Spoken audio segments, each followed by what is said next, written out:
रहमान डकैत की दी हुई मौत। रहमान डकैत एक ऐसा नाम जो कभी पाकिस्तान के कराची की गलियों में खौफ की तरह फैल चुका था। धीरे धीरे यही नाम इंडिया में भी पहचाना जाने लगा। उसने सालों तक कराची को दहला कर रखा।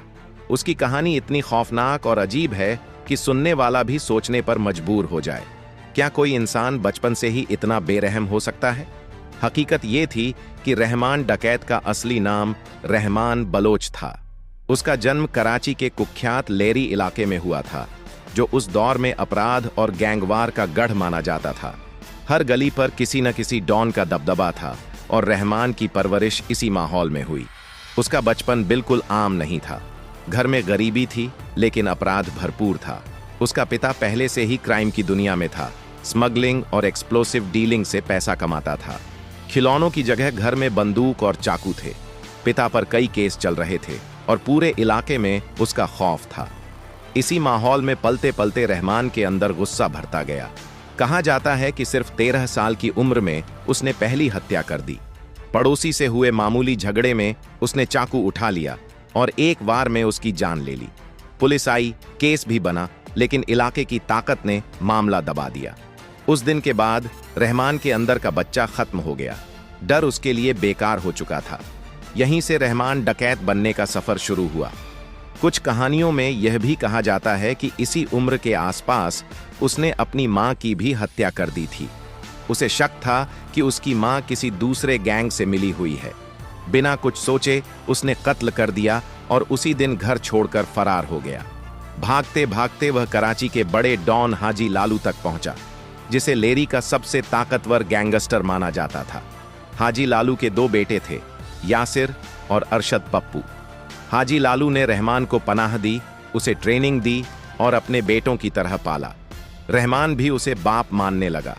जल्द ही गैंग में 3 नाम सबसे आगे थे, यासिर, अरशद पप्पू और रहमान बलोच। इन तीनों ने मिलकर लेरी को अपने कंट्रोल में ले लिया।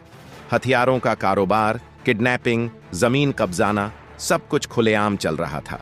पुलिस रिकॉर्ड में रहमान का नाम तेजी से ऊपर चढ़ रहा था, लेकिन उसके दिल में एक आग अब भी जल रही थी, अपने पिता की मौत का बदला। शायद यही वजह थी कि वह हाजी लालू से इतना जुड़ा हुआ था। समय के साथ दरारें पड़ने लगीं। गैंग की हर डील का पैसा हाजी लालू के पास जाता था।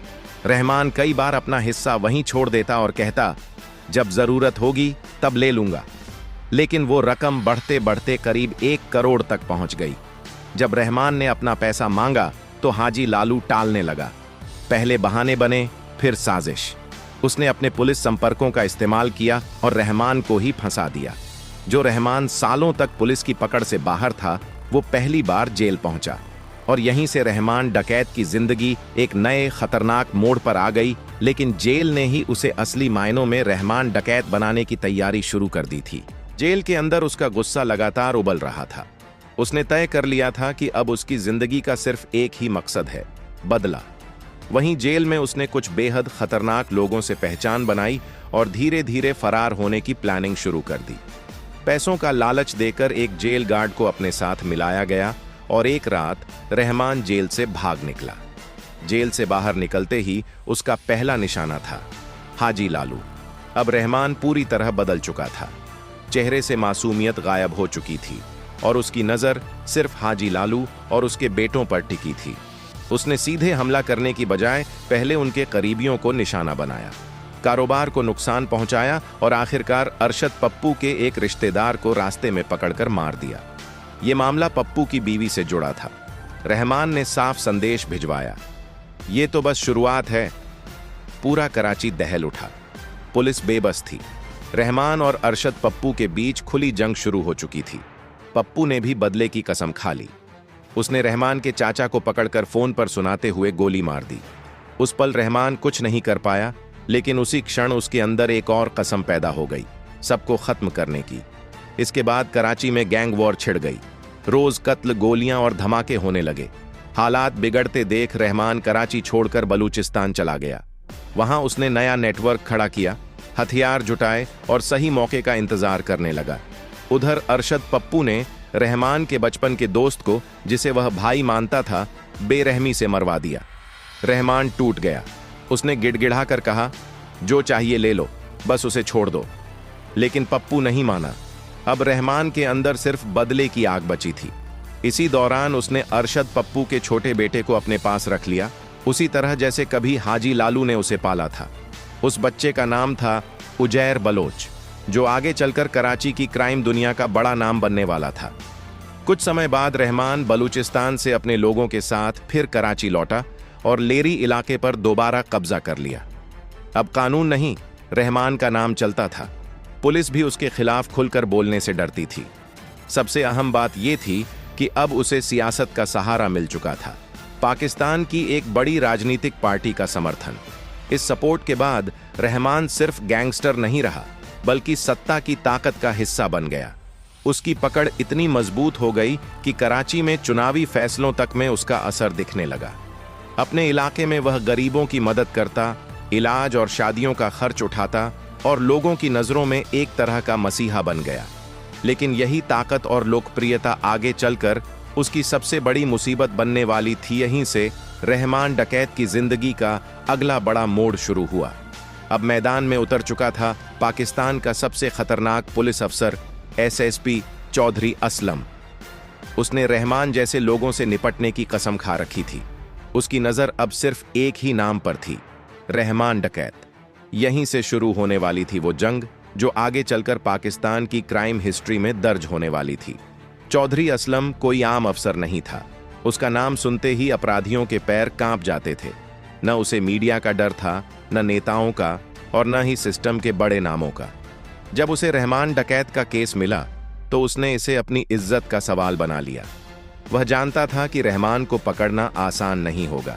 उसके पास पैसा, ताकत, राजनीतिक सपोर्ट और सबसे बड़ा हथियार था खौफ। इसलिए सबसे पहले उसने रहमान के नेटवर्क को समझना शुरू किया। लेरी की गलियों में पुलिस फैली, गुर्गों को उठाया गया, पूछताछ हुई, लेकिन हर तरफ सन्नाटा था। लोग सब जानते थे, पर बोलने की हिम्मत किसी में नहीं थी। इसके बाद चौधरी असलम ने अपनी एक खास टीम बनाई, एनकाउंटर स्पेशलिस्ट्स की टीम। सादा कपड़ों में, बिना पहचान, हर वक्त मूवमेंट में, और सिर्फ एक टारगेट, रहमान डकैत। चौधरी असलम ने साफ कहा, या तो रहमान बचेगा या मैं। उधर रहमान को भी खबर मिल चुकी थी कि अब सामने चौधरी असलम है। वह सिस्टम को अच्छी तरह समझता था, इसलिए उसने पहले से तैयारी शुरू कर दी। नेटवर्क फैलाया गया, हर इलाके में नजर रखने वाले बैठा दिए गए, कई जगह कैमरे तक लगवा दिए गए। कहा जाता है कि चौधरी असलम की हर मूवमेंट की जानकारी रहमान को पहले ही मिल जाती थी। अब यह जंग सिर्फ गोलियों की नहीं रही थी, यह दिमागों की लड़ाई बन चुकी थी। कुछ समय बाद चौधरी असलम को पुख्ता खबर मिली कि रहमान डकैत बलूचिस्तान के एक इलाके में छिपा है। बिना वक्त गंवाए उसी रात टीम तैयार हुई। रास्ते में पुलिस यूनिफॉर्म उतारी गई, आम कपड़े पहने गए ताकि किसी को शक न हो। सब कुछ प्लान के मुताबिक चल रहा था। लेकिन जैसे ही टीम उस इलाके में दाखिल हुई, अचानक चारों तरफ से गोलियां चलने लगीं। अफरा तफरी मच गई, संभलने का मौका नहीं मिला। कई जवान वहीं गिर पड़े और खुद चौधरी असलम भी घायल हो गए। हालत बिगड़ते देख उन्हें हेलीकॉप्टर से कराची भेजा गया। दरअसल रहमान को सब कुछ पहले से पता था, कौन आ रहा है, कब आ रहा है और किस रास्ते से। उसने पहले ही अपने लोगों को तैनात कर दिया था। यह कोई आम मुठभेड़ नहीं थी, बल्कि एक सोचा समझा जाल था जिसमें चौधरी असलम फंस गए। हालांकि चौधरी असलम की जान बच गई, लेकिन यह हमला उनके दिल और दिमाग पर गहरी छाप छोड़ गया। अब चौधरी असलम समझ चुके थे कि रहमान डकैत सिर्फ एक गैंगस्टर नहीं, बल्कि पूरा का पूरा सिस्टम बन चुका है। इलाज के दौरान उन्होंने किसी से कोई बात नहीं की। उनके दिमाग में बस एक ही बात चल रही थी, अगली बार रहमान जिंदा नहीं बचेगा। अब यह लड़ाई आर पार की हो चुकी थी। दूसरी तरफ रहमान डकैत ने इस हमले को अपनी जीत माना। उसने खुला जश्न तो नहीं मनाया, लेकिन अपने लोगों तक संदेश जरूर पहुंचा दिया, देख लिया, सिस्टम भी हमें छू नहीं सकता। इसके बाद उसका हौसला और बढ़ गया, काम तेज हो गए और दबदबा पहले से ज्यादा फैल गया। लेकिन वक्त बदला। कुछ महीनों बाद चौधरी असलम पूरी तरह ठीक हो चुके थे और फिर से मैदान में उतर आए। इस बार रणनीति बदली हुई थी। अब सीधा हमला नहीं, बल्कि अंदर से वार होना था। उन्होंने रहमान के सबसे करीबी लोगों पर नजर रखनी शुरू की, वही लोग जो पैसे, डर या वफादारी की वजह से उसके साथ थे। धीरे धीरे कड़ियां जुड़ती गईं और आखिरकार एक बड़े ऑपरेशन में रहमान डकैत को पकड़ लिया गया। यह गिरफ्तारी पूरी तरह ऑफ रिकॉर्ड थी, न कोई बयान न कोई कागज। सरकारी तौर पर रहमान गिरफ्तार ही नहीं हुआ था, उसे एक खास जेल में रखा गया जहां सिर्फ चौधरी असलम और उनके भरोसेमंद लोग आते थे। वहां रहमान को घंटों टॉर्चर किया गया, पुराने जुर्म कबूल करवाने की कोशिश हुई, लेकिन रहमान टूटा नहीं। दर्द सहता रहा, मगर डर उसके चेहरे पर नहीं आया। चौधरी असलम भी समझ गए थे कि यह आदमी मामूली नहीं है, लेकिन फिर वही हुआ जो अक्सर होता है, सिस्टम के अंदर ही सिस्टम बिक गया। रहमान ने चौधरी असलम की टीम के कुछ लोगों से संपर्क कर लिया और सामने रख दी 5 करोड़ की डील। अगले ही दिन चौधरी असलम को जो खबर मिली, उसने सब कुछ हिला दिया। रहमान डकैत फरार हो चुका था। सालों की मेहनत एक पल में मिट्टी हो गई।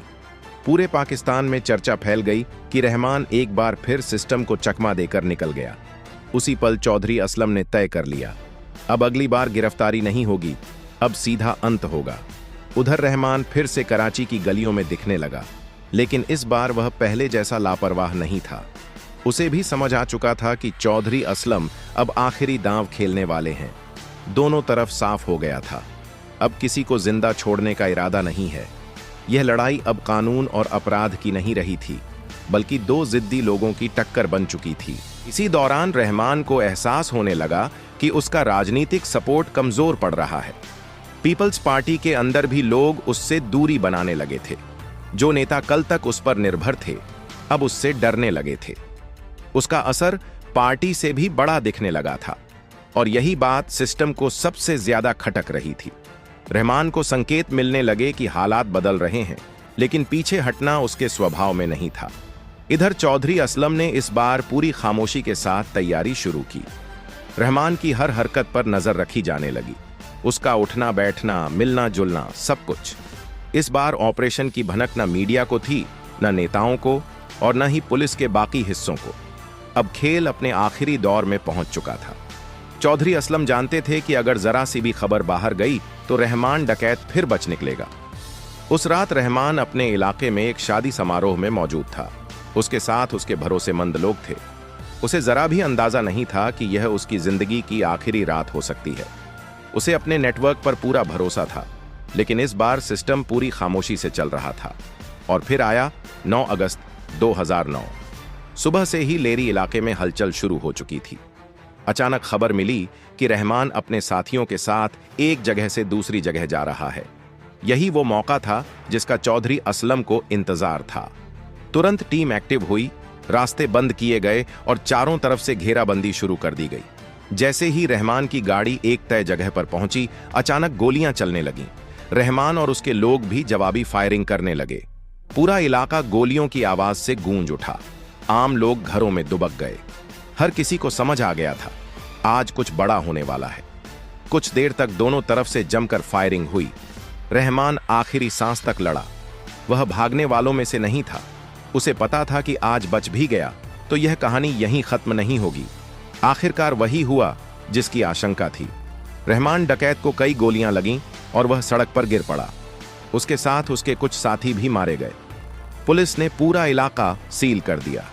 थोड़ी देर बाद मीडिया को एंट्री मिली और न्यूज चैनलों पर फ्लैश होने लगा। लेरी का सबसे बड़ा डॉन रहमान डकैत मारा गया।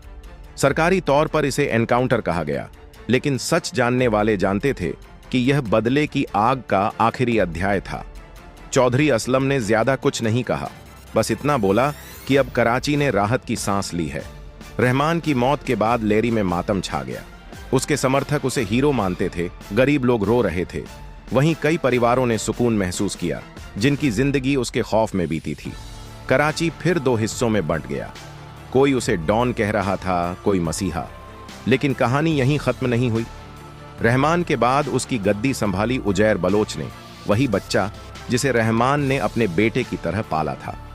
उजैर के आते ही कत्लेआम और अपहरण बढ़ने लगे। लेरी एक बार फिर खून में डूब गया। कहते हैं, इतिहास खुद को दोहराता है। जैसे कभी रहमान हाजी लालू के साए में पला था, वैसे ही उजैर बलोच रहमान के साए में बड़ा हुआ। रास्ता वही था, बस कहानी और ज्यादा खौफनाक हो गई। रहमान डकैत की कहानी यहीं खत्म होती है, लेकिन उसका असर कराची पर आज भी नजर आता है। उसकी दास्तान आज भी किस्सों में जिंदा है। कोई डर से उसका नाम लेता है, कोई इज्जत से और कोई इतिहास के तौर पर। यह कहानी सिर्फ एक डॉन की नहीं है, बल्कि उस सिस्टम की है जहां अपराध और सत्ता एक दूसरे से जुड़े रहते हैं। दोस्तों, आज के लिए बस इतना ही। वीडियो अच्छी लगी हो तो लाइक करें और चैनल को सब्सक्राइब करना ना भूलें। धन्यवाद।